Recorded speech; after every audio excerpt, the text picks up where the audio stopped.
চাঁদ মুখটা আমাকে দেখার সুযোগ দাও। আর একবার জোরে বলুন সুবহানাল্লাহ। ও আমার ভাইজানেরা, একটা সময় এসে গেল, কথা একটা বলে মা খাবা কি মুখের কথা, যে জানে না সন্তানের ব্যথা। মা খাবা কি মুখের কথা, যে জানে না সন্তানের ব্যথা। ও আমার আব্বা জানেরা, মুসাব বিন উমাইয়ার আম্মা 1 তারিখে দেখতে চলে আসলেন। আর দেখছেন মুসাব বিন উমাইয়া 10 জনের একজনা ছিলেন। ওই মুসাব বিন উমাইয়া রোগা কঙ্কাল হয়ে গিয়েছে, শুকিয়ে গিয়েছে। মুসাব বিন উমাইয়া কি চেনা যায় না। মা হাউ মাউ করে কান্না করছে। আম্মার কান্না দেখে মুসাব বিন উমাইয়া বললেন, মা, ও মা, আম্মা জান, আপনি কাঁদছেন কেন মা? আপনার চোখে পানি কেন মা? ও মা, আম্মা জান, আপনার কান্না কিসের জন্য একটা বার শোনান। মা বললেন, বেটা, তোমাকে দেখে আমার মনে দয়া হয়ে গেল।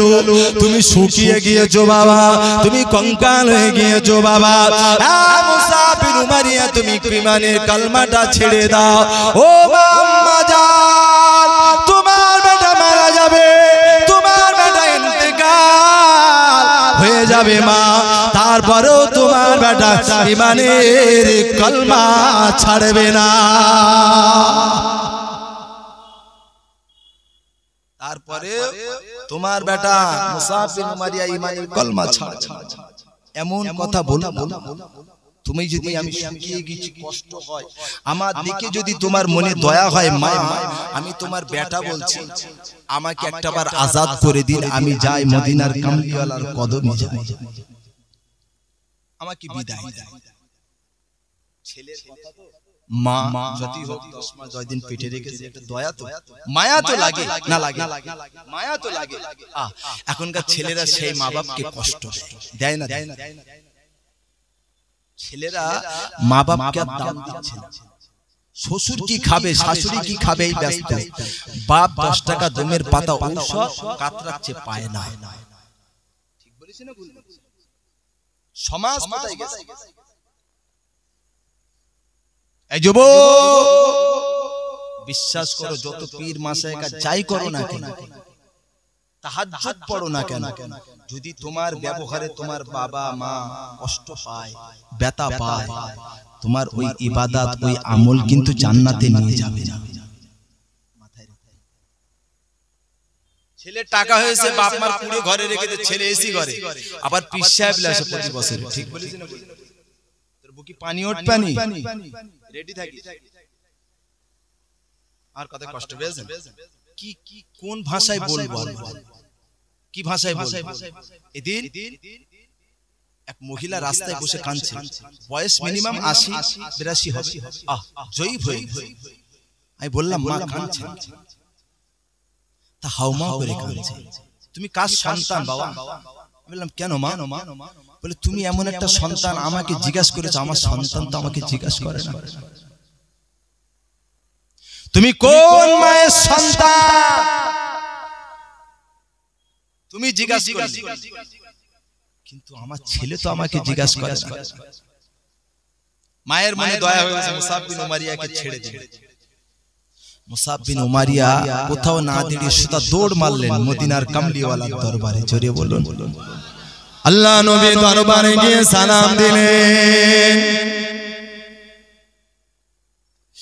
ও জওয়ানেরা, ও আমার মুরব্বি আব্বা জানেরা, ও আমার আম্মা জানেরা, মুসাব বিন উমাইয়া আমার আপনারা জানেরা আমাদের দরবারে গিয়ে আল্লাহ নবীকে লক্ষ্য করে সালাম দিলেন। আল্লাহ নবী সালামের জবাব দিয়ে বললেন, কে গো বাবা? তোমাকে তো আমি চিনতে পারলাম না। তোমাকে আমি চিনতে পারলাম না, কে বাবা? ও আমার ভাইজানেরা, মুসাব বিন উমাইয়া বললেন, ইয়া রাসূলুল্লাহ, ইয়া হাবিবাল্লাহ, হুজুর আমি মুসাব বিন উমারিয়া সেই ইহুদি ছেলে। হ্যাঁ মুসাব, তোমাকে তো চেনা যায় না বাবা, তুমি কেন কঙ্কাল হয়ে গেলে, তুমি কেন শুকিয়ে গেলে বাবা? ও আমার ভাইজানেরা, মুসাব বিন উমারিয়া খুব লম্বা আলোচনা, সব বলার অবকাশ পাবো না, একটু গালি মাথায় সব গুনে গুনে গুনে গুনে বললেন। আল্লাহ নবী বললেন, ও মুসাব বিন উমারিয়া, তোমার কথা শুনে আমার মন বলে, আমার অন্তর বলে, আমার মন বলে, আমার অন্তর বলে তোমাকে মদিনায় থাকা নিরাপদ না, মক্কায় থাকা নিরাপদ না। ও মুসাব বিন উমারিয়া, আমার মন বলে তুমি মক্কাটাকে ছেড়ে মদিনা শরীফে চলে যাও, মদিনা শরীফে চলে যাও। আমার মন বলছে তোমার জন্য মদিনাটা নিরাপদ, ওখানে ইয়া রাসূলুল্লাহ আপনি বলেছেন আমি চলে রাসূলুল্লাহ বলা অপেক্ষা মুসাব বিন উমারিয়া রাসূলুল্লাহ যে কথাটা বলেছেন এক বাক্যে লাব্বাই, ইয়া রাসূলুল্লাহ আমি রাজি, আমি চলে এর ভিতরে লম্বা আবার আলোচনা, সব বলার অবকাশ সংক্ষিপ্ত আকারে বোঝানোর জন্য। আল্লাহ রাসূল এক তারিখে রাতের বেলা বাইতুল্লাহ নামাজ পড়ছেন, আবু জাহাল লোক লস্কর নিয়ে রাস্তায় ওত পেতে বসে রয়েছেন। কি রয়েছে? ওত পেতে বসে রয়েছেন। কেন? আমার আপনার জানে রহমাতকে মেরে ফেলবে, শহীদ করে দেবে, কতল করে দেবে।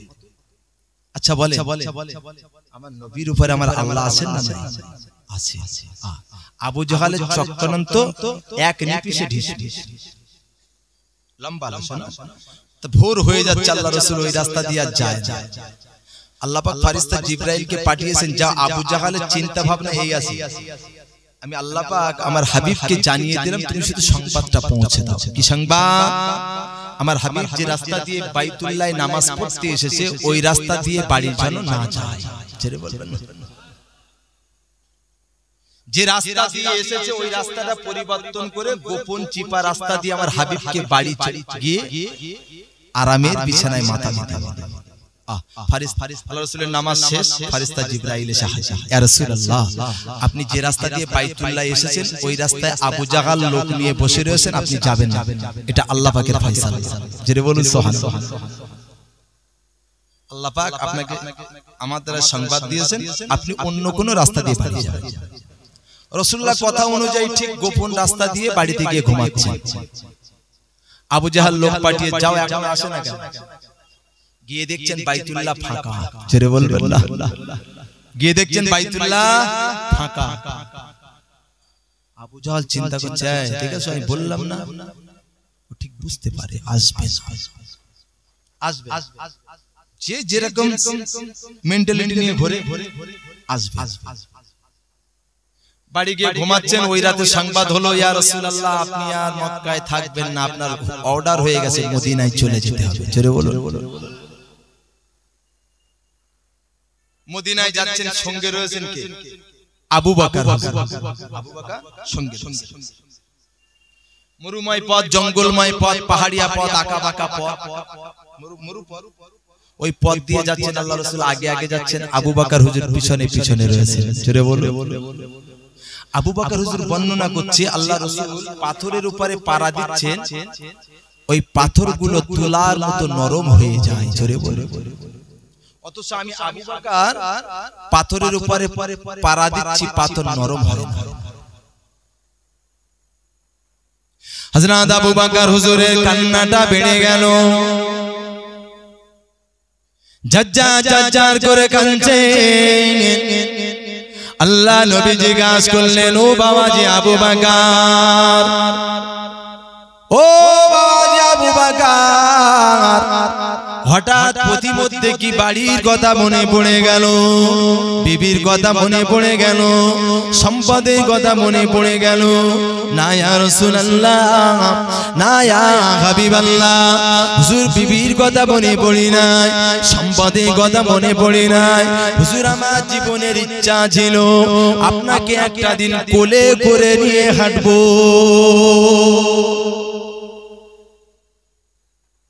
হুজুর আমার জীবনের ইচ্ছা যে আপনাকে একটা দিন আমি কোলে করে নিয়ে একটু হাঁটবো। আবু বকর হুজুর আল্লাহ রাসূলকে কোলে করে নিয়ে হাঁটে। আবু বকর, এটা তোমার মনের ইচ্ছা? আমি রাসূলুল্লাহ পারমিশন দিলাম। রাসূলুল্লাহ কি কোলে নেবার একটা কারণ, আল্লাহ রাসূল পাথরের উপরে পাড়া দিচ্ছেন, পাথর তুলার মতো নরম হচ্ছে। আবু বকর হুজুর পাড়া দিচ্ছেন, পাথর নরম। আল্লাহ রাসূল অনুমতি দিলেন, হযরত আবু বকর হুজুর আল্লাহ রাসূলকে কোলে নিলেন, হাঁটছেন। মরুময় পথ, জঙ্গলময় পথ, আঁকা বাঁকা পথ, পাহাড়িয়া পথ দিয়ে আল্লাহ নবীকে কোলে করে নিয়ে হাঁটছেন। ও আমার ভাইজানেরা, আবু বকর হুজুর বর্ণনা করলেন, এবার আমি আবু বকর পাথরের উপরে পাড়া দিই, ওই পাথরগুলো তুলার মতো নরম হয়ে যায়। আর একবার জোরে বলুন সুবহানাল্লাহ। ও ভাইজানেরা, আল্লাহ নবীকে কোলে করে নিয়ে আবু বকর হুজুর কিছুটা পথ চললেন। আল্লাহ নবী বললেন, ও বাজি আবু বকর, কি জীবনে তুমি আমাকে ভালোবাসলে, তোমার জীবনটা আমি রাসূলুল্লাহ আমার কদমে কুরবান করে দিলে। আবু বকর, ও বাবাজি আবু বকর, তোমার জীবনে আমাকে কোলে করে নিয়ে হাঁটলে।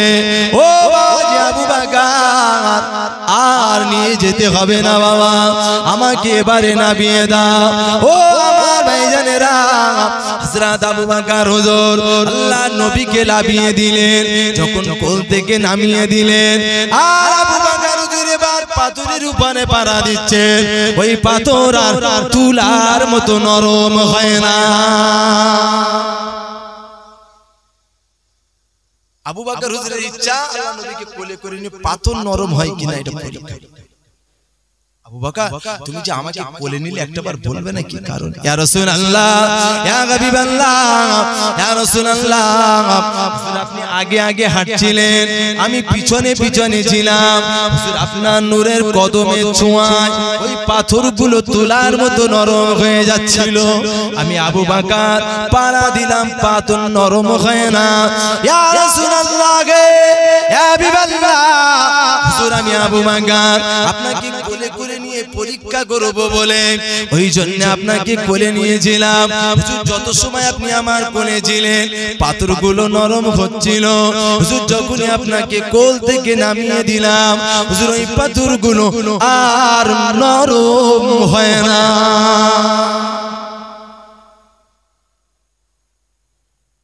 কি প্যার করতেন আবু বকর হুজুর আল্লাহর রাসূল, কি ভালোবাসতেন, কি মহব্বত করতেন। চলছে যেতে যেতে আল্লাহ রাসূল আবু বকর হুজুরকে বলছে, আবু বকর এবার আমরা একটু বড় ক্ষুধা পেয়ে গেছি। ইয়া রাসূলুল্লাহ, আমার ছোট্ট মেয়ে আসমা যা নাস্তা বানিয়ে দিয়েছিল প্রতিমধ্যে সব শেষ, আর নেই। আবু বকর, তাহলে দেখো না বাবা আশেপাশে কোনো ঘর বাড়ি আছে কিনা। একবার নজরটাকে ঘোরালেন, কোথাও বাড়ি নেই, জনশূন্য এলাকা, মরুময় পথ, জনশূন্য এলাকা। হুজুর দূরে একটা ছোট্ট বাড়ি দেখা যায়, ছোট্ট বাড়ি। ওই বাড়িটা ছিল আবু মাবাদের বাড়ি। কার বাড়ি? আবু মাবাদ হুজুরের বাড়ি। ওনার বিবির নাম ছিল উম্মে মাবাদ। এই আবু মাবাদ একটা সময় ইনজিলের ভাষায়, তৌরাতের ভাষায় পড়েছেন যে আল্লাহ রাসূল এই পথ দিয়ে মদিনায় হিজরত করলেন, এই পথ দিয়ে মদিনায় হিজরত করলেন।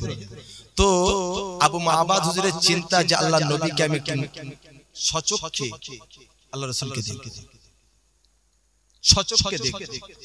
যখন একটা সময় এসে গেল, আবু মাবাদ হুজুর চিন্তা করলেন এভাবে হবে না। আবু মাবাদ হুজুরের বাড়ি ছিল গ্রামের মধ্যে, বাপের পৈতৃক ভিটা ছেড়ে দিয়েছিলেন আল্লাহ রাসূলকে দেখবে বলে। ছেড়ে বল, ওই জনশূন্য মরুময় পথে ওখানে একা বাড়ি করেছিলেন, একটা ঝুপড়ি বাড়ি, স্বামী আর স্ত্রী থাকে। ওই বাড়িটা আবু বকর হুজুর বললেন, হুজুর একটা ছোট্ট ঝুপড়ি বাড়ি দেখা যায়। আবু বকর ওই বাড়ির কাছাকাছি গেলেন। আল্লাহ রাসূল বলছে, আবু বকর ওই বাড়ির মধ্যে গিয়ে একটু বাড়িওয়ালাকে ডাকো, সালাম সালাম দিলেন। ইফতাহিল বাব, এই বাড়িওয়ালা বাড়িতে আসো। ডাকলেন, ঘরের ভিতর থেকে একটা আওয়াজ আসলো, কে গো বাবা? ওয়ালাইকুম আসসালাম। ঘরে যে মহিলা ছিলেন আবু মাবাদের স্ত্রী উম্মে মাবাদ আওয়াজ দিলেন। আল্লাহ রাসূল বলেন আবু বকর এবার বলো কিছু খাবার হবে কিনা, জোরে বলবেন না। আবু মাবাদের স্ত্রী বললেন বাবা আমার বাড়িতে তেমন খাবার টাবার নেই, কিছু নেই। আমার স্বামী আবু মাবা, আমি তানার স্ত্রী উম্মে মাবা, আমার স্বামী বকরি সকালে মরুময় ময়দানে চড়াতে যায়, সন্ধ্যার আগে আগে বাড়িতে ফিরে আসে। আমার স্বামী বকরি চড়িয়ে সন্ধ্যাবেলা বাড়িতে ফিরে বকরির স্থান থেকে দুগ্ধ দহন করে। যতটুকু দুগ্ধ হয় আমি কিছুটা খাই, আমার স্ত্রী কিছুটা খায়। ও আমার ভাইজানেরা, আবু মাবাদের স্ত্রী উম্মে মাবাদ বললেন বাবা কে গো আগন্ত, এর আগে কোনোদিন তোমাদের দেখিনি, তবে আমার বাড়ি কিছু খাবার নাই। ও আমার ভাইজানেরা, আবু মাবাদ হুজুরের স্ত্রী বললেন তেমন কিছু হবে না। ফিরে আসছেন আবু বকর হুজুর, আল্লাহ নবী বললেন ও আবু বকর ওই মহিলাকে বলো ওর ঘরের সামনে একটা বকরি শোভা আছে, ওই বকরিটা কিছু সময়ের জন্য আমাদের দেয় কিনা। ও আমার ভাইজানেরা, আবু মাবাদের স্ত্রী বললেন আমার স্বামী ওই বকরিটা বাড়ি রেখে গেল, ও হাঁটতে পারে না, ও চলতে পারে না, ও প্রতিবন্ধী ছাগল, বেয়ারামি ছাগল, ওই জন্য ওকে রেখে গিয়েছে। ওই বেয়ারামি ছাগল নিয়ে কি করবে? আল্লাহর নবী মুস্কি হেসে বললেন আবু বকর, ও আবু বকর বলো না ওই ছাগলটা একটুখানি দেয় কিনা, বেয়ারামি হয় হোক আমাদের দেবে কিনা একটুখানি অনুমতি নাও। ও মা রমণী, একটা বার কি অনুমতি দেওয়া যাবে না? 10 মিনিটের জন্য 20 মিনিটের জন্য আমাদের দেবে, আবার বিনিময়ে তোমাদের ছাগল তোমাকে ফেরত দেব। ও আমার ভাইজানেরা, আবু বকর হুজুর বলার কিছু সময় বাদে বললেন না বাবা তোমরা যখন শুনবে না ওই ছাগলটা দিলাম। ও আমার ভাইজানেরা, আল্লাহর নবী বললেন ও বাবাজি আবু বকর, ও বাবাজি আবু বকর ওই মহিলাকে বলো ছাগল দিয়েছে কিন্তু বড় একটা পাত্র দিতে হবে। জোরে হবে না? বকরিটা দিয়েছে কিন্তু বড় একটা পাত্র লাগবে, দিতে হবে। আল্লাহ রাসূল নূরের কদমে টুকটুক করে হাঁটতে হাঁটতে বকরির সামনে যেই না গেছেন, ওই বেয়ারামি বকরি শোভা ছিল, হাঁটতে পারতো না, উঠে দাঁড়িয়ে আল্লাহ রাসূলকে সালাম করলেন। জোরে জোরে সালাম দিয়ে আল্লাহ রাসূল জবাব দিলেন, এই ছাগল কি ব্যাপার, তুমি আমাকে চেনো কিভাবে? তুমি আমাকে দেখে সালাম দিলে কেন? তুমি আমাকে চিনলে কি? কিভাবে আল্লাহ পাক ছাগলের জবান খুলে দিলেন। ও আমার ভাইজানেরা, আল্লাহ পাক বকরির জবান খুলে দিলেন। বকরি তার জবানে বলতে লাগলেন ইয়া রাসূলুল্লাহ, ইয়া হাবিবাল্লাহ, ইয়া রাসূলুল্লাহ, ইয়া হাবিবাল্লাহ। হুজুর আল্লাহ পাক আপনাকে শুধু মানুষের নবী করি নাই, আল্লাহ পাক আমি বকরি আল্লাহ আমারও আপনার নবী করে পাঠিয়েছে। আমি বকরি আমারও নবী আপনাকে পাঠিয়েছেন, আমি কেন আপনাকে চিনি? ও ভাইরা, বলার কারণ হলো বকরি নবীকে চিনলো, পাথর নবীকে চিনলো, উহুদ পাহাড় নবীকে চিনেছেন।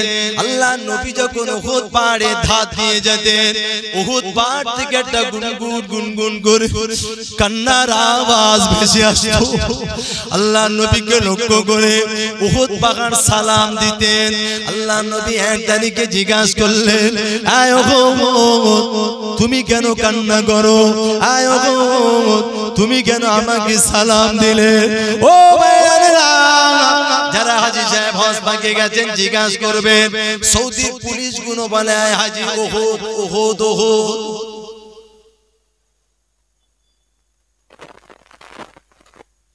ও ভাইজানেরা, আল্লাহ নবী বকরির মাথা থেকে হাত থেকে পিছন পর্যন্ত বুলিয়ে দিলেন। ঠিক না বুলিয়ে দিয়েছেন, ওই বেরামি বকরি, রোগাক্রান্ত বকরি, হাঁটতে পারে না বকরি, ওই বকরির স্তনে আল্লাহ পাক দুগ্ধতে ভরে দিলেন। ও আমার ভাইজানেরা, আল্লাহ পাকের হুকুমে ওই বকরি বলতে লাগলেন, ইয়া রাসূলুল্লাহ, ইয়া হাবিবাল্লাহ, দেরি করবেন না, আমার দুধের স্তনে যন্ত্রণা শুরু হয়ে গেছে। ইয়া রাসূলুল্লাহ, ইয়া হাবিবাল্লাহ, হুজুর দেরি করবেন না, জলদি করে আমার দুগ্ধ দহন করেন। ও আমার ভাইজানেরা, আল্লাহ নবী আবু বকর হুজুরকে বললেন, ও আবু বকর, ওই মহিলাকে বলো, ওই রমণীকে বলো, একটা বড় পাত্র দিতে। ছোট্ট একটা পাত্র বার করে দিলেন। আল্লাহ নবী মুস্কে হেসে বলেছিলেন, ও বাবাজি আবু বকর, ওই পাত্রই হবে না, ও বাবাজি আবু বকর, ওর থেকে আরো বড় পাত্র লাগবে। ওই পাত্র হবে না, ওর থেকে আরো বড় পাত্র লাগবে। মহিলা বিরক্ত বোধ মনে করছে, বিরক্ত। একটা সময় কলকাতার দিকে গেছে, এই ব্যাগের মধ্যে একটা চামড়ার এর মধ্যে করে পানি নিয়ে যাইতে গেছে, পানি ভাই কলকাতার দিকে, ওরে মস্ক বলে, চামড়ার মস্ক। ওই মহিলার ঘরে ওই চামড়ার একটা বড় মস্ক ছিল। বাবা, বড় পাত্র চেয়েছে, তা তো হবে না, এই চামড়ার মস্কটা দিলাম। জোরে বলুন। আল্লাহ নবী মুস্কে হেসে বললেন, আবু বকর, এবার হবে। জোরে বলবেন না, এবার হবে। দুগ্ধ দহন করতে লাগলেন। আমার আপনার জানে রহমত নিজে হাতে হাতে, আহা, পুরো চামড়ার মস্কটা পরিপূর্ণ হয়ে গেল দুধে। আল্লাহ নবী মুস্কে হেসে বলছে, আবু বকর তুমি আগে খাও, আমি রাসূলুল্লাহ পরে খাবো। আবু বকর বলছে, ইয়া রাসূলুল্লাহ, না, আপনি আগে খান, আমি পরে খাবো। আল্লাহ রাসূল খেলেন, আবু বকর হুজুরও খেলেন। খাবার পরে আল্লাহ রাসূল বলছে, আবু বকর দেখো দিনি ওই মস্কর মধ্যে দিয়ে দুধ কতটা কমে গেছে, কতটা কমে গেছে। আবু বকর হুজুর বলছেন, ইয়া রাসূলুল্লাহ, যেমনটা দুধ তেমনই আছে, এক বিন্দু কমেনি। জোরে বলুন, এক বিন্দু দুধ কমেনি। আল্লাহ রাসূল বলেন, আবু বকর, এই দুধের মস্কটা মহিলার ঘরে দিয়ে দাও। আবু বকর হুজুরকে ডাক দিলেন, মা, এই দুধের মস্ক আপনি দিয়েছিলেন খালি, আমার আপনার জানে রহমত দিয়েছে ভর্তি। জোরে বলুন। আবু বকর হুজুরের সঙ্গে আল্লাহ রাসূলের কথা হচ্ছে। আবু মাবাদের স্ত্রী ওই ঘরের ভিতর দিয়ে জানলার ফাঁকা দিয়ে সব দেখছেন। আল্লাহ রাসূলের কথা শুনছেন আর ঝরঝর ঝরঝর করে কাঁদছেন। কেন এমন মানুষ, তো এমন মানুষ তো জীবনে চোখে দেখি। আবু মাবাদের স্ত্রী বর্ণনা করলেন, আল্লাহ নবী যখন আমার বাড়ির মধ্যে আসলো, আমি আবু মাবাদের স্ত্রী বলছে, আমার ঘরে চার পাশ নূর আর নূর হয়ে গেল। চলে হবে না, চিল্লে হবে না। ও ভাইজানেরা, আল্লাহ নবী যখন আমার ওই বকরির কাছে গেল, আমি অবাক হয়ে গেলাম। আমার বকরি উঠে দাঁড়িয়ে সালাম দিয়ে দিল। আমি অবাক হয়ে গেলাম, এমন মানুষ আগে তো কোনোদিন দেখিনি। ও ভাইজানেরা, আবু মাবাদের স্ত্রী বর্ণনা করলেন, আমার বাড়ির ভিতরে যখন আসলো,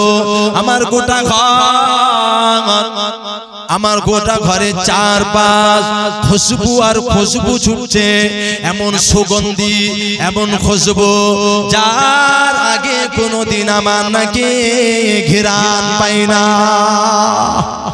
ও আমার ভাইজানেরা, আল্লাহ নবী বললেন, আবু বকর, ওই চামড়ার মস্কটা দিয়ে দাও, আলবিদা। আবু বকর, বিদায় নাও, চলে যাব। ও মা রমণী, বিদায় দাও মা, চলে যাব মা, আর টাকা হবে না মা। ও আমার ভাইজানেরা, আবু মাবাদ হুজুরের স্ত্রী ঘর থেকে বেরিয়ে চলে আসলেন আর কান্না করছেন, কে গো আগন্ত, যেও না বাবা, আওয়াজ হলো না। এমন মানুষ এর আগে কোনদিন চোখে দেখি না। কি তোমাদের পরিচয়? তোমরা আমার বাড়ির মধ্যে আসলে আমার ঘরটা নূর আর নূর হয়ে গেল। তোমরা আমার ঘরের মধ্যে আসলে আমার ঘরটা সুগন্ধি হয়ে গেল। ও আমার ভাইজানেরা, আল্লাহ নবী বললেন, আবু বকর বলে দাও, জিনা মিনাল মক্কা, জিনা মিনাল মক্কা। আবু বকর বলে দাও, আমরা মক্কার মানুষ, ইলাল মদিনা, আমরা মদিনায় যাব, আমরা মদিনায় যাব। আর আবু মাবাদ হুজুরের স্ত্রী বললেন, যেও না বাবা, আমার বাড়িতে থেকে যাও না, আমার রমণী আতাগা হবে না, চলে যাই মা, মদিনায় যাব। ও আমার ভাইজানেরা, একটা সময় সন্ধ্যা নেমে আসলো, আবু মাবাদ হুজুর আমার বাড়িতে চলে আসলেন। আর বাড়িতে এসে দেখছেন বাড়ির চারপাশ, তখন কিন্তু ঘরের মধ্যে যাননি, বাড়ির মধ্যে ঢোকেননি। আবু মাবাদ হুজুর বাড়ির কাছাকাছি, গোটা চারপাশ থেকে একটা সুগন্ধি ভেসে আসে। আবু মাবাদ হুজুর কান্না করে ফেললেন, জীবনে অনেক সুগন্ধি নাকে পেয়েছে, এর মতো সুগন্ধি আর জীবনে পায় না। কান্না করছেন, দৌড় মারলেন। আর বাড়িতে এসে দেখছেন বাড়ির চারপাশ গুলো যেন নূর আর নূর ঝলমল ঝলমল করছে। দৌড় মারলেন নন্দার মালে, ও বিবি সাহেবা, একবার বলো না বিবি, আমার বাড়িটা এমন লাগে কেন? আমার বাড়িটা সকালে গেলাম একরকম ছিল, এখন বাড়িতে এসেছি আরেকরকম লাগে, এমনটা কেন হলো? নিজের স্ত্রীর স্বামীকে ঘরের মধ্যে ডাকলেন, ও প্রাণের স্বামী, জলদি বাড়ির মধ্যে আসেন, জলদি আসেন। চামড়ার দুধের মস্কোটা ধরিয়ে দিলেন আর বললেন, আজকে দুইজন ব্যক্তি ঠিক দুপুরের টাইমে আমার বাড়িতে আসলো, আমার বাড়িতে খাবার চাইলো, ছিল না, দিতে পারেনি। ও প্রাণের স্বামী, ওই না দেখো পুকুরিটা উঠে হাঁটা চলা করে, আমি নিজে চোখে আর কানে শুনেছি, ওই বকরিটা আল্লাহ নবীর সঙ্গে কথা বলে। জোরে হবে না, চিল্লে হবে না। ও প্রাণের স্বামী, আমি নিজের চোখে দেখেছি, ওই মানুষটা কথা বলছে, আমার বকরি সাস কথার জবাব দিচ্ছে। ও প্রাণের স্বামী, ওই মানুষ দুটো চলে গেলে এতবার ডাকলাম আর থাকলো না। ও প্রাণী বিবি কোন দিকে গেল? এই রাস্তা ধরে গেল নাকি এই রাস্তা ধরে চলে গেল? ও আমার ভাইজানেরা, আবু মাবাদ হুজুর বললেন, ও আমার প্রাণের বিবি, আদাগা যাবে না, ঘর বাড়িটা ভেঙে বেল, সব গুছিয়ে বেল, সাবান পাত্র লেগেজ পাত্র গুছিয়ে না।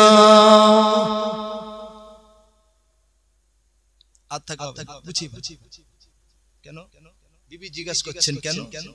না, যে মানুষটার জন্য আমি আমার বাপের পৈতৃক ভিটা ছেড়ে দিয়ে মরুপ্রান্তরের জনশূন্য এলাকা, এখানে কোনো লোকালিটি নেই, ঘর করেছিলাম, সেই মদিনার কামলিওয়ালার সন্তান পেয়ে গেছি। জোরে বলুন, সেই মদিনার কামলিওয়ালার সন্তান পেয়ে গেছি। বিবি, আমার জীবন যুদ্ধ কষ্ট যা কিছু করেছিলাম ওই মদিনার কামলিওয়ালার পাওয়ার জন্য, আজ যখন এই রাস্তা দিয়ে গিয়েছে, আমি তৌরাতের ভাষায় পড়েছি আল্লাহর রাসূল এই রাস্তা দিয়ে যাবে, এজন্য আমি আর এখানে থাকবো না, সাবান পাত্র গুছিয়ে নাও, বিবিকে সঙ্গে করে নিয়ে মদিনায় চললেন। জোরে বলুন, চিল্লে হবে না, একবার দরুদ শরীফ আল্লাহুম্মা।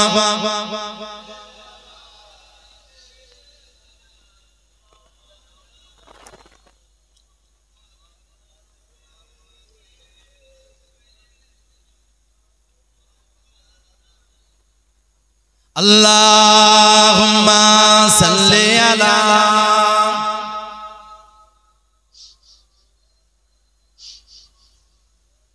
ওয়া আলা আলি।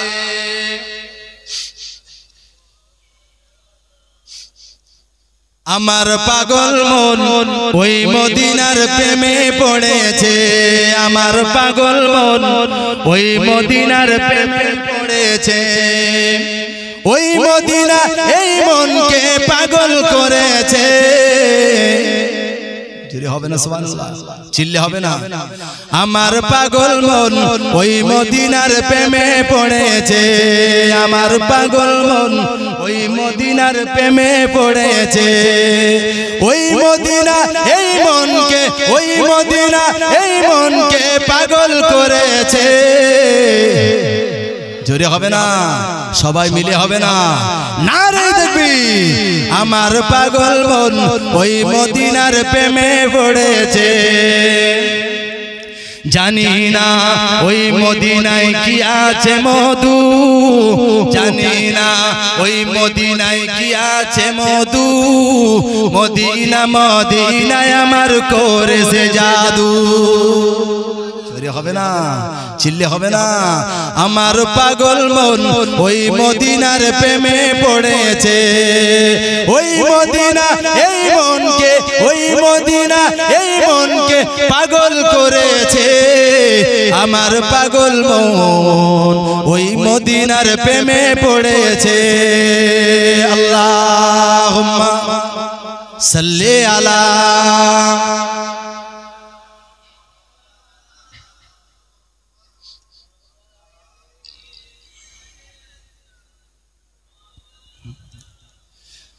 रहमत आलम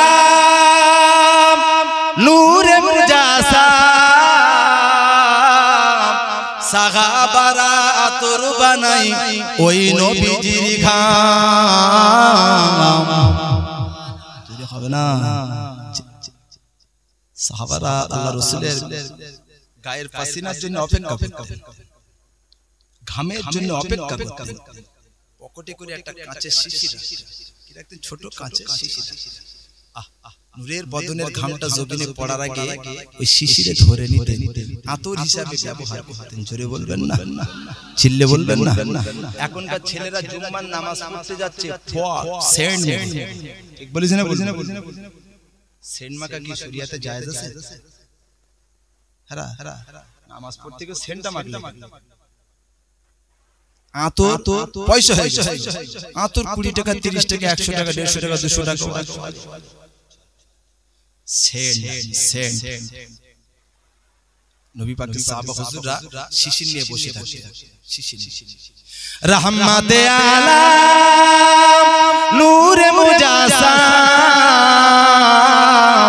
সাহাবারা তোর বানাই ওই নবীজির ঘাম সাহাবারা তোর বানাই ওই নবীজির ঘাম উস্তুলে হান্নানা একটি খাজুর গাছের নাম ওই গাছটি ধরে খুতবা দিতেন রাসূল আকরাম জোরে হবে না চিল্লে হবে না এটা খাজুর গাছের উপর আল্লাহর রাসূল দাঁড়িয়ে খুতবা দিতেন মসজিদে নববীর মেম্বার ছিলেন এক তারিখে একজন সাহাবা এসে নামাজ পড়তে ওই সাহাবাটা ছিল সুতোর মিস্ত্রি মানে কাঠ মিস্ত্রি তা খাজুর গাছের মেম্বার তো মনে দয়া হয় ইয়া রাসূলুল্লাহ আপনি যদি অনুমতি দেন আমি সুন্দর একটা কাঠের মেম্বার বানিয়ে আপনার ওই খাজুর গাছটা সরিয়ে ওখানে সেট করে দেব আর সুন্দর দেখা আল্লাহ রাসূল বলছে তোমার মন চেয়েছে ছেড়ে বলবেন না তোমার মন চেয়েছে করে দিই তো একটা জুম্মার আগে মোটামুটি খাজুর গাছটাকে সরিয়ে ওই সুন্দর কাঠের একটা মেম্বার বানিয়েছে সেট করে আল্লাহ রাসূল ওর উপরে দাঁড়িয়ে খুতবা দিচ্ছেন মসজিদে নববীতে লোক ভরা মুসল্লি ভরা সাহাবা হুজুররা সব ভরে একটা সময় এসে গেল দেখা যাচ্ছে গুনগুন করে একটা কান্নার আওয়াজ ভেসে আসছে গুনগুন করে কান্নার আওয়াজ ভেসে আসছে আল্লাহ রাসূল বললে বাবা কে গো কাঁদছো গুনগুন করে তা খুঁজে দেখলে কাউকে পেলেন আল্লাহ রাসূল সর্বোপরি বলছে দেখো না আমার উস্তুলে হান্নানার কান্না না কি বললে দেখো না বাবা ওই কান্নাটা আমার উস্তুলে হান্নানার কান্না না উস্তুলে হান্নানা একটি খাজুর গাছের নাম ওই গাছটি ধরে খুতবা দিতেন রাসূল আকরাম ওই গাছটি ধরে খুতবা দিতেন রাসূল আকরাম গাছ নবীর বিরাগে গাছ কাঁদিতে রাগে গাছ নবীর বিরাগে গাছ কাঁদিতে রাগে সাহাবারা দেখে সবাই হতবাক হয়ে যায় রহমতে আলাম নূরে মুজাসসাম সাহাবারা তোর বানাই ওই নবীজির ঘাম সাহাবারা তোর বানাই ওই নবীজির ঘাম আল্লাহুম্মা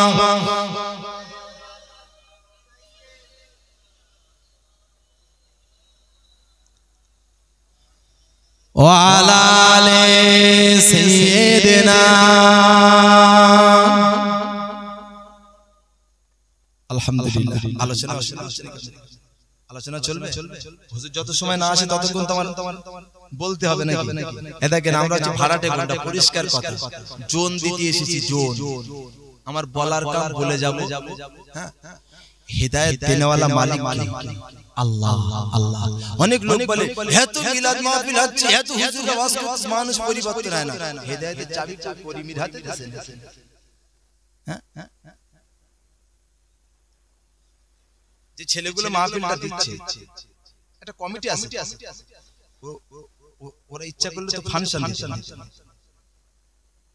আজকে মাহফিল দিচ্ছে এরকম টুকটুক করে ছোটখাটো একটা ইসলামের কাজ করতে করতে দেখবেন একদিন আল্লাহ ওদের হিদায়াত বিরোধী কিছু কিছু লোক পয়সা দেয় না বিশাল ডায়লগ ঠিক বলিস না সে মালাবাক হুজুর ইন্তেকাল হুজুর বলতেন বাবা পরের মেয়েগুলো বাড়ি এনে পেটে দেবে না ভাত লাঠি বার করে চলতে হয় বুঝতে পারেন মার গিয়ে মরে যাওয়া ভালো হুজুরের কথাটা খুব মনে হয় হুজুর আমার নাতি বলে ডাকে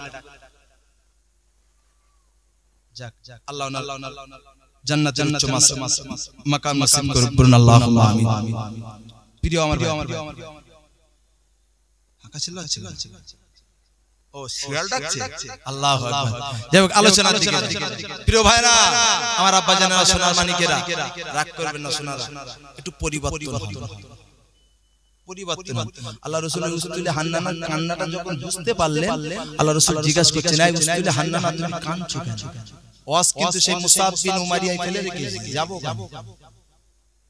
কাঁদছেন ইয়া রাসূলুল্লাহ আজকে দীর্ঘদিন আপনি আমার বুকে দাঁড়িয়ে খুতবা দিতেন কত গাছ কত জায়গায় জায়গা পেয়েছি আল্লাহ আমার এমন একটা কপাল করেছে আপনার নূরের কদমে আমার জায়গা হয়েছে জোরে বলুন হুজুর আজকে আপনি আপনার কদমের তলা থেকে আমাকে সরিয়ে দিলেন আমি উসতুলে হান্নানা এই মনের ব্যথা এই যন্ত্রণায় কাঁদছি আল্লাহ নবী বললেন এই উসতুলে হান্নানা কি জীবনে তুমি আমাকে প্রেম করেছো কি জীবনে তুমি আমাকে ভালোবেসেছো এই উসতুলে হান্নানা তোমাকে সরিয়ে দিয়েছে তুমি কান্না করছো আমি তো বুঝতে পারি না তুমি আমাকে এত ভালোবেসে ফেলেছো এই উসতুলে হান্নানা তুমি কান্না করো না উসতুলে হান্নানাটাকে অনেক মানুষ আছে তারা জানে না ওটা হলো একটা খেজুর গাছ ও আল্লাহ নবী বললেন এই উসতুলে হান্নানা তোমার প্রেম তোমার মোহাব্বত আমার আল্লাহ কবুল করে নিয়েছে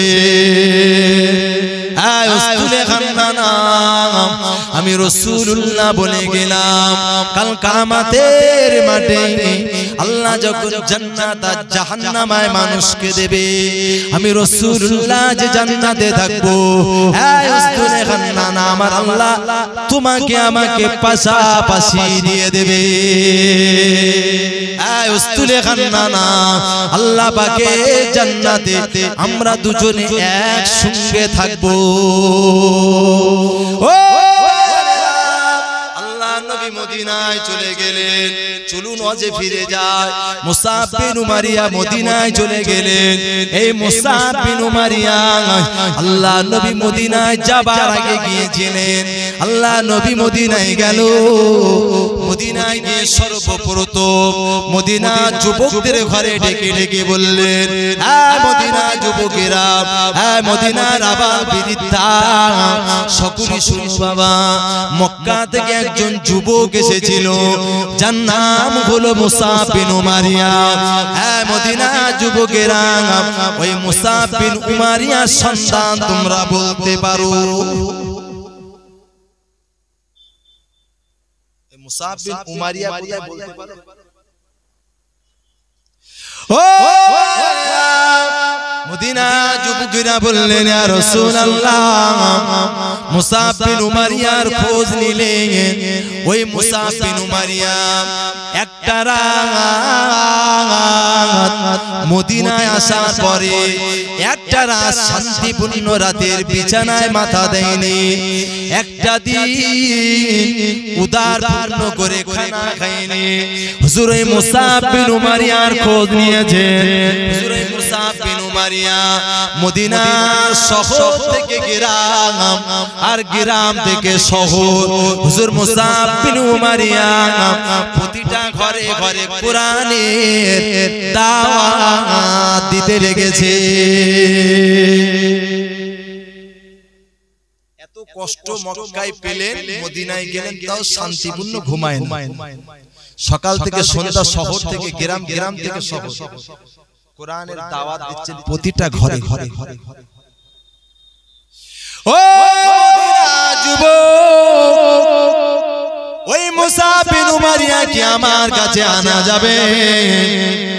মদিনা যুবকেরা দৌড় মারলেন, আয় মুসাব বিন উমারিয়া চলো না বাবা, আখিরি জামানার নূর নবী, সোনা নবী, মধুমাখা নবী আমার আপনাকে ডেকে পাঠিয়েছেন। মুসাব বিন উমারিয়া আল্লাহ নবীর কথা শোনা মাত্রই, সংবাদ পাওয়া মাত্রই আল্লাহর নবীর কাছে দৌড় মারলেন। আল্লাহ নবীর কাছে চলে গেলেন। আল্লাহ নবী জিজ্ঞাসা করলেন, হ্যাঁ মুসাব বিন উমারিয়া, মদিনার ঘরে ঘরে তোমার প্রশংসা শোনা যায়। ও মুসাব বিন উমারিয়া, মদিনার প্রতিটা ঘরে ঘরে আবাল বৃদ্ধা, জওয়ান থেকে বৃদ্ধা পর্যন্ত প্রতিটা মানুষের মুখে মুখে তোমার প্রশংসা শোনা যায়। হ্যাঁ মুসাব বিন উমারিয়া, কি জীবনে তুমি সাজালে, এত সুন্দর জীবন তুমি তৈরি করলে, মদিনার ঘরে ঘরে তোমার প্রশংসা চলে। হ্যাঁ মুসাব বিন উমারিয়া, তোমার জীবনে সুখের বিলাস বাহুল বাড়ি ছেড়ে দিলে। হ্যাঁ মুসাব বিন উমারিয়া, সুখের খানা সেটাও ছেড়ে দিলে। হ্যাঁ মুসাব বিন উমারিয়া, তুমি এমন একটা ধনাত্ম ঘরের সন্তান, যে জামাটা সকালে গায়ে দিতে দুপুরে খুলে ফেলে দিতে। হ্যাঁ মুসাব বিন উমারিয়া, যে জামাটা দুপুরে গায়ে দিতে বিকালে খুলে ফেলে দিতে, ওই জামাটা আর গায়ে লাগাতে না। ও মুসাব বিন উমারিয়া, অত সুখ শান্তি সব ছেড়ে দিয়ে মুসাব বিন উমারিয়া মদিনায় এত কষ্টের জীবন কাটাও কেন গো মুসাব? মুসাব, তোমার জীবনে সুখ শান্তি ছেড়ে দিলে, এত কষ্টের জীবন। ইয়া রাসূলুল্লাহ, ইয়া হাবিবাল্লাহ, হুজুর যেখানে মদিনার কামলিওয়ালাকে পেয়ে গিয়েছি, আমি মুসাব পৃথিবীর শান্তি চাই না। যেখানে মদিনার কামলিওয়ালা পেয়ে গেছি, দুনিয়ার শান্তি। আল্লাহ নবী বললেন, আয় মুসাব বিন মারিয়াম, আমি রাসূলুল্লাহ মদিনায় এসেছি, তুমি আর অন্য কোথাও থাকবে না। আয় মুসাব বিন মারিয়াম, আমি নবী মদিনায় এসেছি, তুমি আর অন্য কোথাও থাকবে না। আয় মুসাব বিন মারিয়াম, আমি নবী মদিনায় থাকবো, তুমি আমার কাছাকাছি থাকবে।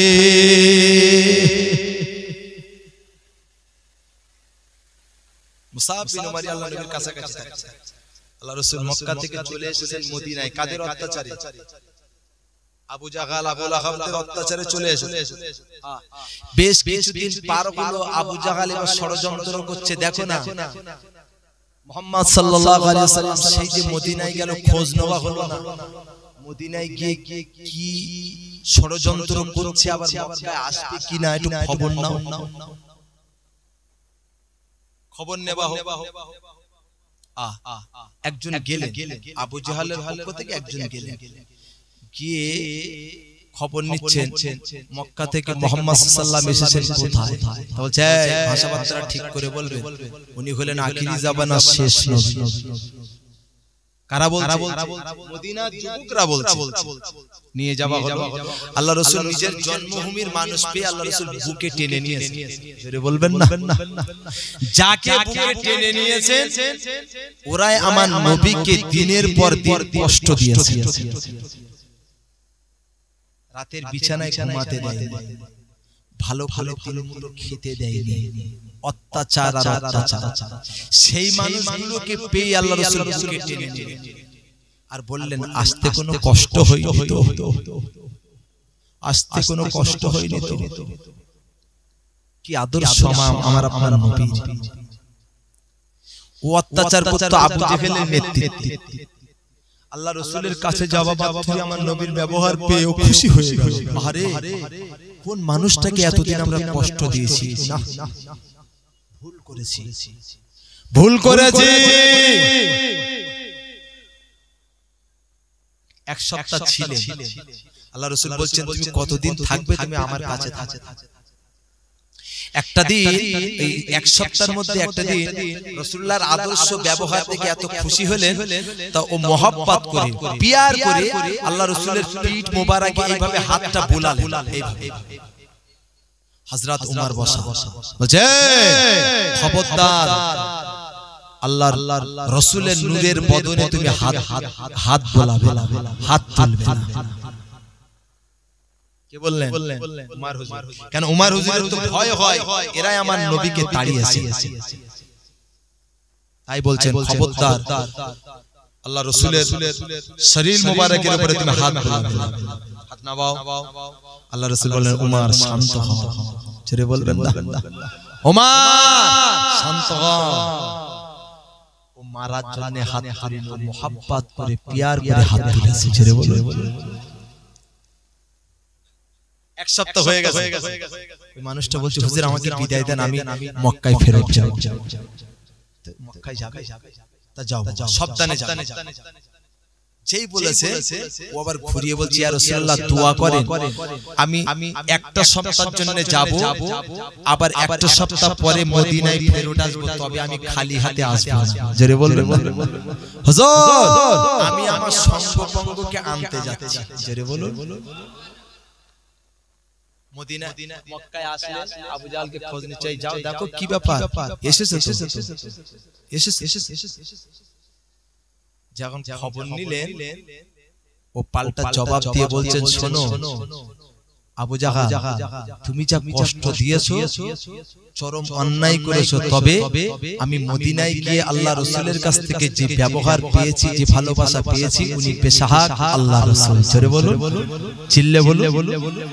আবু জাহল, আমি আর তোমাদের দলে থাকতে চাই না, আমি মদিনার কামলিওয়ালার দলে চলে যেতে চাই। জোরে বলুন। বেশ কিছুদিন পর আবার ফিরে গেলেন। ইতিমধ্যে একটা আওয়াজ উঠে গেল, উহুদের যুদ্ধের ময়দানের আওয়াজ। এখন এই যুদ্ধ যে করতে যাবে, আল্লাহ রাসূলের সঙ্গী লাগবে না। যখন সংবাদ পেলেন যুদ্ধ হবে, আল্লাহ রাসূল সমস্ত সাহাবা হুজুরদেরকে নিয়ে গোল করে বসে গেলেন। মুসাব বিন উমারিয়া আছেন, আল্লাহ রাসূল গোল করে ফিরে গোল করে সব বসে গেলেন। আল্লাহ রাসূল এবার প্রস্তাব দিচ্ছেন, বাবা আজকে উহুদের যুদ্ধের ময়দানে সেনাপতি করবে কে? একজন তো লিডার লাগে, একজন লিডার তো দরকার, কিন্তু কে একজন হাত তুলছে, আল্লাহ রাসূল কাউকে অ্যাকসেপ্ট করছেন, আরেকজন হাত তুলছে তাকেও অ্যাকসেপ্ট করছেন। আল্লাহ রাসূল নূরের চোখ মোবারক দিয়ে এরকম ঘুরে ঘুরে ঘুরে ঘুরে ঘুরে ঘুরে তাকাচ্ছেন। আল্লাহ নবী সর্বোপরি কতগুলো সাহাবা হুজুররা রয়েছেন, কাউকে সেনাপতিত্ব দিলেন না। আল্লাহ নবী একটা সময় বললেন, এ আমার সাহাবারা ও আমার সাহাবীরা, শোনো বাবা, উহুদের যুদ্ধের ময়দানে সেনাপতিত্ব অন্য কেউ করবে না। উহুদের যুদ্ধের সেনাপতিত্ব হবে মুসাব বিন উমারিয়া। জোরে বলুন, আর একবার জোরে বলুন সুবহানাল্লাহ। কোন মুসাব বিন উমারিয়া? যে মুসাব বিন উমারিয়ার কথা বলছি না। আল্লাহ নবী বললেন, এ মুসাব বিন উমারিয়া, তুমি কি রাজি আছো? ইয়া রাসূলুল্লাহ, ইয়া হাবিবাল্লাহ, ও আমার ভাইজানেরা, উহুদের যুদ্ধের ময়দানে গেলেন, দুটি দলে ভাগ করে দিলেন। আমি ওদিকে যাব না, একটুখানি মাথায় রাখুন। উহুদের যুদ্ধের ময়দানে একটি দল ওই গুহার মুখে বসিয়ে দিলেন, আর একটি দল মুসাব বিন উমারিয়ার দলটাকে নিয়ে আল্লাহ নবী যুদ্ধের ময়দানে নামিয়ে দিলেন। ও আমার ভাইজানেরা, বুখার যুদ্ধ চলতে শুরু করলো, প্রচন্ড যুদ্ধ শুরু হয়ে গেল। প্রথম যুদ্ধতে আমার আপনার নবী জয়ী হয়ে গেলেন। আর একবার জোরে বলুন সুবহানাল্লাহ। প্রথম যুদ্ধতে আল্লাহ রাসূল জয়ী হলেন। যুদ্ধের সেনাপতিত্ব করছেন কে? মুসাব বিন উমাইয়া। ও ভাইরা, একটা সময় দ্বিতীয়বার আবার যখন ঝাঁপিয়ে পড়ল, যুদ্ধের একটা করুণ পরিস্থিতি আকার ধারণ করলো। ও আমার ভাইজানেরা, বিশাল আকার একটা ধারণ করলো। নবীর একজন সাহাবা শহীদ হতে লাগলেন, নবী পাকের একজন সাহাবা শহীদ হতে লাগলেন। ও আমার ভাইজানেরা, আমি বোঝাতে চাইছি একটা কথা, মুসাব বিন উমারিয়া নবীকে ভালোবেসেছেন জীবন থেকে মরণ পর্যন্ত। জীবন থেকে প্রথম থেকে মরণ পর্যন্ত, জীবনের সঙ্গে মরণ পর্যন্ত আল্লাহ নবীকে ভালোবেসেছেন কে? মুসাব বিন উমারিয়া। আমরা কি ভালোবাসি? ও আমার ভাইজানেরা, যুদ্ধের ময়দানে যখন একজন সাহাবা শহীদ হতে লাগলেন, হযরত মুসাব বিন উমারিয়া করুণ পরিস্থিতি দেখতে পেলেন, তখনও হাল ছাড়েন না।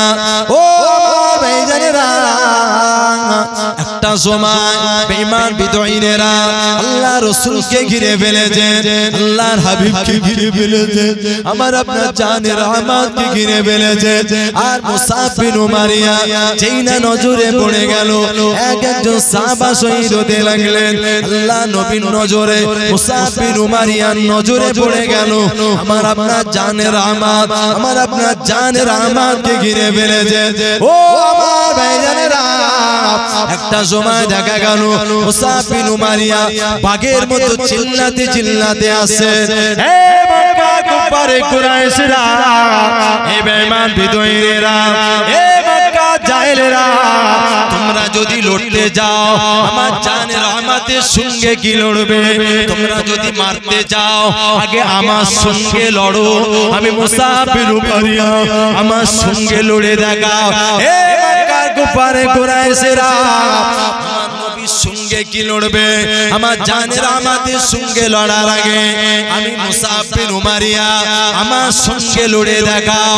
ও আমার ভাইজানেরা, দেখবেন পাড়ায় যখন ঝগড়া হয়, একটা মানুষ রুগলায় আর একজন রুগলায়, একজন হিংস দেখায়, তার মানে ক্ষমতা দেখা, দেখো আমার থেকে ক্ষমতাশীল তুমি না। তখন সে যখন না থাকতে পারে কি করে? আক্রমণ করে না মারপিট এইভাবে ঠিক বোঝানোর জন্যই বলছি মুসাব বিন উমাইয়া আল্লাহর রাসূলকে বাঁচানোর জন্য বাঁচাবেন কি আল্লাহ রাসূলকে এতটা ভালোবাসতেন আমার নবীর গায়ে একটা টোকা যাতে না পড়ে মুসাব বিন উমাইয়া হিন্দি আগে আমার সঙ্গে লড়ে দেখা তারপর আমার জানের রহমতের সঙ্গে লড়ে জোরে বলুন একটা সময় পরিস্থিতি এমনটা হয়ে গেল আল্লাহ রাসূলকে ছেড়ে দিয়ে মুসাব বিন উমাইয়ার সঙ্গে যুদ্ধ শুরু হয়েছে মুসাব বিন উমাইয়া লড়াই করতে করতে একটা সময় একটা হাত আল্লাহ জমিনে পড়ে গেছে একটা হাত আল্লাহ জমিনে পড়ে গেছে ভাইরা বাবাজিরা মুসাব বিন উমাইয়া এক হাতে ঝান্ডা গালের মধ্যে ঝান্ডা নিয়ে গা দিয়ে দাঁত দিয়ে ইসলামের ঝান্ডাটাকে দাঁত দিয়ে কামড়ে ধরলেন এক হাতে ইসলামের ঝান্ডা নয় এক হাতে তলোয়ারে গালে ইসলামের ঝান্ডা নিয়ে এক হাত আল্লাহ জমিনে এক হাত দিয়ে লড়াই করতে আরম্ভ করলেন ও আমার ভাইজানেরা একটা সময় দেখা গেল বাম হাতটা আল্লাহ জমিনে পড়ে গেল মুসাব বিন উমাইয়ার দুটি হাত আল্লাহ জমিনে পড়ে গেছে মুসাব বিন উমাইয়া তখন গা থেকে দাঁত দিয়ে ইসলামের ঝান্ডাটাকে কামড়ে মজবুত করে ধরে রেখেছে ও আমার ভাইজানেরা মুসাব বিন উমাইয়ার ইচ্ছা আমি মারা যাব আমি মরে যাব আমি মারা যাব আমি মরে যাব কিন্তু ইসলামের ঝান্ডাটা আল্লাহ জমিনে পড়তে দেব না আমার জানের রহমতের কোনো ক্ষতি হতে দেব না ও আমার ভাইজানেরা মুসাব বিন উমাইয়া ডান হাত পড়ে গেল বাম হাত জমিনে পড়ে গেল চিরতরের মতো মুসাব বিন উমাইয়া শহীদ হয়ে গেলেন ও আমার ভাইজানেরা উহুদের যুদ্ধের ময়দানে করুণ পরিস্থিতি হয়ে গেল মুসাব বিন উমাইয়ার স্ত্রী হামনা মুসাব বিন উমাইয়ার স্ত্রীর নাম ছিল হামনা আর হামনার কাছে সংবাদ পৌঁছে গেল ও আমার ভাইজানেরা উহুদের যুদ্ধের ময়দানের সংবাদ যখন পৌঁছে গেল দল দল মানুষ হযরত বিলাল হুজুরকে মসজিদে নববীতে রেখে গেলেন ও বাজি বিলাল ও আমার সাহাবা বিলাল সবাই যদি উহুদের যুদ্ধের ময়দানে চলে যায় কে আযানের টাইম হয়ে গেলে মসজিদে নববীতে আযান দেবে বেলাল তোমাকে যাওয়া লাগবে না আমরা সকলেই উহুদের যুদ্ধের ময়দানে যাব ও বাজি বিলাল তোমাকে আমি মদিনায় রেখে গেলাম মদিনার মসজিদে নববীতে রেখে গেলাম ও বাজি বিলাল মসজিদে নববীর আযানের টাইম হয়ে গেলে আযানটা হেঁকে দিও বেলাল বাজি বিলাল আযান হেঁকে দিয়ে জামাত আদায় করে নিও ও বাবা যে বেলাল তোমাকে যুদ্ধের ময়দানে যাওয়া লাগবে না ও ভাইজানেরা কিতাবে বর্ণনা আসলো একটা সময় বেলাল হুজুর আযান দিচ্ছে কে যেন হাঁটছে আল্লাহ নবী উহুদের যুদ্ধের ময়দানে শহীদ আল্লাহ নবী উহুদের যুদ্ধের ময়দানে শহীদ হয়েছে ও আমার ভাইজানেরা কিতাবের বর্ণনা আসলো হযরত বিলাল হুজুর আযান দিচ্ছিলেন আযান ছেড়ে দিয়ে হাউমাউ করে কান্না করছে না দৌড় মারছে প্রতিমধ্যে প্রতিকে সঙ্গে দেখা হয়ে গেল ও ভাই বিলাল ও নবী সাহাবা বিলাল কোথায় যাও তোমার মাথা থেকে টুপিটা খুলে পড়ে গেল কিতাবে বর্ণনা এসেছে হযরত বিলাল জীবনে কোনোদিন মাথা থেকে টুপি খুলতেন না রাতের বেলা বিছানায় মাথা দিতেন বিলাল হুজুর টুপিটা মাথায় থাকতো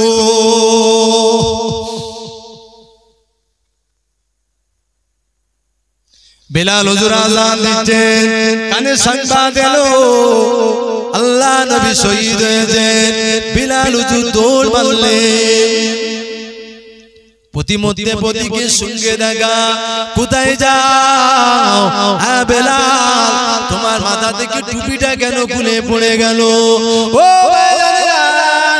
বিলাল হুজুর জবাব দিয়েছিলেন আমার মাথায় টুপি দিতাম আল্লাহ নবীর মহব্বতে বিলাল যে মাথায় টুপিটা দিতাম আল্লাহ রাসূলের মহব্বত আজ আল্লাহ রাসূল যখন হুদের যুদ্ধের ময়দানে শহীদ আমি আর টুপি মাথায় দেব দৌড় মারছে মুসাব বিন উমারিয়ার স্ত্রী হামনা সেও